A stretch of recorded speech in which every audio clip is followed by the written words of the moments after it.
Hey 7th graders, it's Miss Crofutt, and I just wanted to go through the next 2 weeks of STEAM Wednesdays with you. So if you guys look on my screen, you'll see that there's going to be 2 weeks of this activity. So on the first week, which for this is Wednesday, November 18th, you guys will design how you will build a 3D model showing what DNA looks like. Then on the second week, which is the Wednesday after Thanksgiving on December 2nd, you guys will actually build that model. And there's some extra credit opportunities in this assignment wrapped in there for you, which should be pretty easy for you guys to accomplish, especially for those of you who need extra credit, but I will talk about those in a bit. So let's just first talk about week 1. So what you will be doing for week 1 is just planning and drawing out your design. Okay, it says right here that your physical model is due by Friday 12/4 or December 4th, but all you have to hand in this week is a rough draft of your drawing. So in your model and your drawing, you guys should have a key. So somewhere on the side of your drawing, a key showing me all the components of DNA. So in this case, sugar, phosphate, A's, T's, C's, and G's. So adenine, cytosine, guanine, and thymine. Okay. And then I'm just going to kind of go through, obviously I didn't do mine on a paper model because I wanted it to be on a computer, but this is something that your model could look like. So for full credit on this assignment, you guys will make pretty much this exact same model. You might have some different candies that you want to use, but you'll be making this candy molecule, okay? If you don't have the candy at home, don't worry, I will address that in a second when I talk about extra credit opportunities. So if this were my white piece of paper, on one side I would draw out a key and I would write adenine, guanine, cytosine, and thymine. I would want 4 different candies that have different colors, so maybe use M&Ms or Skittles. I used gummy bears in this example, but you want 4 different colors, one to represent adenine, guanine, cytosine, and thymine. Okay, then you'll want a completely unrelated candy, so you won't use like an M&M or a gummy bear or something like that. I used a little marshmallow. Okay, and then for the phosphate group, you guys again will pick another candy that is unrelated to either your A's, T's, C's, and G's or your sugar. Okay, so if you guys want to do it my way, you guys can use marshmallows, Red Hots, and gummy bears, or if you have other candy maybe laying around from Halloween, you guys can kind of choose maybe like, oh, these are M&Ms for my A's, T's, C's, and G's. I'm going to use Skittles for my phosphate group, and I'm going to use Chiclets. You guys know what Chiclets are. They're like little gum pieces for my sugars. Okay, so the sugar and the phosphate should be different candies from your A's, T's, C's, and G's. All right, so to start, let's talk about the structure of DNA. So I know DNA is double-stranded. So that means we're going to have 2 sides to our DNA. This is just going to be a 2-dimensional model for the most part. Again, we'll talk about extra credit opportunities here in a second. So on one side, I would have one side of my DNA, and on the others, I'm going to have that second side or my second backbone. Okay, as you've been learning in class, we have 2 backbones that make up each side of our DNA, and they alternate between phosphates and sugar. So if my Red Hot is a phosphate, I can go ahead and start with those. And then it would alternate sugar, so phosphate, sugar, phosphate, whoops.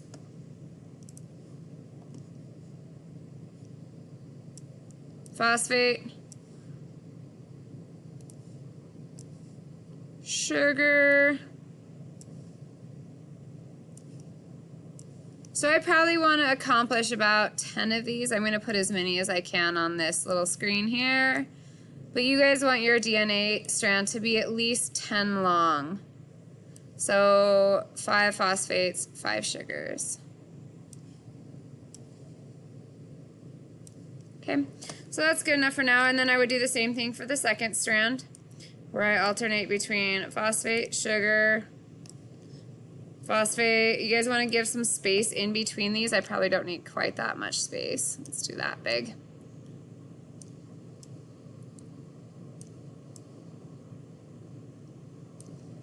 This is really satisfying to get these lined up perfectly.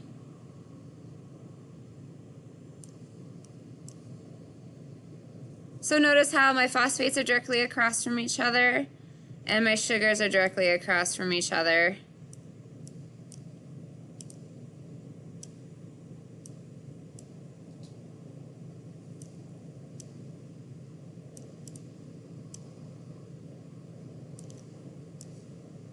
So there's my two backbones of DNA. So that's where DNA gets its double-stranded, or where double means that it has two strands. So again, each of those strands has this backbone, what we call it, and it alternates phosphate sugar, phosphate sugar, phosphate sugar, phosphate sugar, phosphate sugar. Okay, the main part that you guys think of when you probably think of DNA are the A's, T's, C's, and G's. So those go in the middle, and they actually connect to the sugar. So in this case, my sugar is my marshmallow. So I would go ahead, and you guys can do this in any random order whatsoever, is you guys would choose an A, T, C, or G. Okay, so in my case, my orange gummy bear is a G, or a guanine. So what does guanine pair with? Okay, so out of A's, T's, C's, and G's, what does our G pair with? Each and every G will always pair to a C. So my C in this case is a yellow gummy bear. So on the other side, also touching our marshmallow right here, would be the yellow gummy bear. Okay? And again, it's DNA. It doesn't have a specific order or a specific pattern. So you guys can make whatever pattern you want. Maybe I repeat and do another G paired with a C. And then I'm going to do a C on this side and pair it with a G. And I'm going to do an A, which is my pink, paired with a T, which is my green, and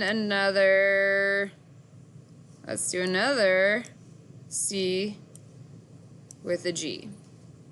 Okay, so this would be part of my example of what a DNA strand might look like. This is just my drawn out model. This isn't my two-dimensional model yet, so this is very much one-dimensional. Okay, and then the other thing you would do on this is you would need to tell me what a nucleotide is. So nucleotides are the building blocks of DNA. It consists of a phosphate, a sugar, and then one of our four bases. So one of those. Okay, so what you would go up here and do is you're going to circle one nucleotide and label it. So I'm going to have a sugar, a phosphate, and then one gummy bear. It doesn't matter which color. So this is a nucleotide. So then I can label it nucleotide. So again, you guys don't have to do this in like a PowerPoint where it's super neatly done or anything like that. I just wanted to show you guys on a computer what it would look like, since that's how I film my videos. So what you guys will do is just draw it on a piece of paper and then post a picture of this onto Padlet. So that's week 1, is just posting your picture. Probably should be color coordinated. Should be fairly accurate to what candies you guys are going to use. Like I should be able to look at your key and say, all right, this person is using gummy bears or whatever the case.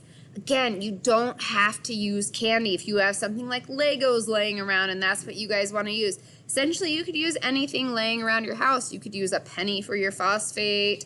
Maybe you have marshmallows and you want to use a marshmallow for your sugar, and then Legos for your 4 different bases. That's fine. You guys can use whatever you want. In fact, I encourage you guys to do something other than candy. Okay, I don't expect all of you have these exact candies laying at home. It'd be great if you did. I'd be a happy person knowing that you guys have such delicious candies at your house. Okay, either way though, that's week 1. What I'm going to do then on week 1 is go into your Padlets and write comments on it. So maybe you guys have your A's, T's, C's, and G's attached to your phosphates. Okay? That would be something I'd say, hey, remember your A's, T's, and C's, and G's, go to your sugar, not your phosphate. I looked at your key, looks like they're coming off your phosphates. Or maybe they're misaligned. You have your A's pairing with something other than your T's, okay, based on what your key says. But other than the structure, the most important thing on this is your key. So I can tell what you mean by each of your little representations, okay? Then on week 2, you guys will actually build this molecule. So you'll get these candies and you will, in this case, glue them to your piece of paper. If you have the correct drawing, you could just glue them right down where you intended them to be. A lot of you guys will probably have to make changes to your drawing though. So then you guys will glue these structures on and make what DNA would look like using these candies. Okay, so let's talk extra credit opportunities. You guys can earn basically up to 6 extra credit points on this assignment. As all of our STEAM Wednesdays are, they're 4-point assignments. Okay, so if you build this exact model out of candies using gummy bears, Red Hots, and marshmallows, that's a regular 4-point assignment. If you use something else other than candy, maybe you guys use Legos, pennies, and marshmallows, okay, you've just earned 2 extra credit points, okay? If you build me a 3-dimensional structure, So again, this would just be the model. You'd actually have to get these candies and glue them down to a piece of paper to make a two-dimensional structure. Okay, but if you make a three-dimensional structure, something like this, doesn't necessarily have to be out of candy, but I'm just showing you guys this, you can earn another two extra credit points. I wanted to show you guys this one because I thought it works really well. It shows me my sugars, so you guys can tell these are sugars because their gummy bears here come off of them. So then that must mean whatever this is, like a little bead or something, is their phosphates. And then you can see that every red they have paired with, it looks like our red is adenine and our thymine is yellow. So every red is always paired with a yellow. So they did a really good job on this structure. And then green and orange go together, so guanine and thymine. So you can see those all paired. Okay, I don't mind structures like this, but it doesn't really show me that you understand what the backbone of DNA looks like because it's all just constant. Well, we know that's not true. It alternates sugar, phosphate, sugar, phosphate. So I wouldn't encourage you guys to use this because it doesn't show me that you understand what the backbone of DNA looks like. Okay, so something for you guys to think about if you're considering doing a three-dimensional structure. Either way, you guys are going to build a either two-dimensional or three-dimensional structure. You're going to take a picture of that and post it to Padlet. The third opportunity for another 2 extra credit points is to video yourself on Padlet explaining your structure. So whether you build a 2-dimensional or a 3-dimensional structure, you guys would jump on Padlet and you would say, hey, this is a nucleotide, my adenines are this, you know, this structure, pink gummy bears, and it's always paired with my green thymine. So basically teach the class about your structure and how that looks like DNA and how DNA is set up. Okay, if you guys have any questions, let me know. This should be a pretty fun example. Again, if you don't have candy, don't stress. You can actually get extra credit points by being creative and using something else around your house. Okay, I will talk to you soon. Let me know if you have any questions, and I hope you're all having a great day. Thanks.